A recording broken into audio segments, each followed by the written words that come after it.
আসসালামু আলাইকুম। আজকে আমি আপনাদের দেখাবো আমি মিষ্টি কুমড়া ভাজি করে এবং সিলভার কাপ মাছ দিয়ে রান্না করব। কীভাবে রান্না করে এটা একটা দেখেন, মাছগুলো আগে ভেজে নিয়েছি, কুমড়া ভেজে নিয়েছি।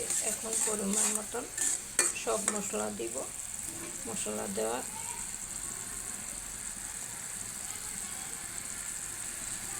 দিলাম ধনের গুঁড়া, জিরের গুঁড়া,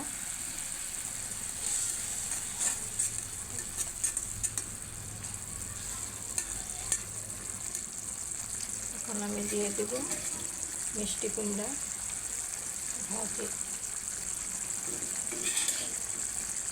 হালকা একটু পানি দিয়ে মাখা মাখা রান্না করলে খুব ভালো লাগবে খেতে।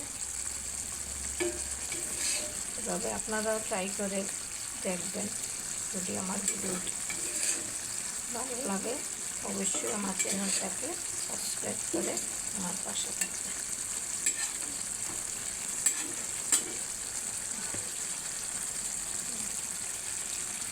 দিয়ে দিলাম মাছ। এভাবে আপনারা ট্রাই করে দেখবেন, খেতে খুব ভালো লাগবে। আমার ভিডিওটা ভালো লাগবে অবশ্যই সাবস্ক্রাইব করবেন। আসসালামু আলাইকুম।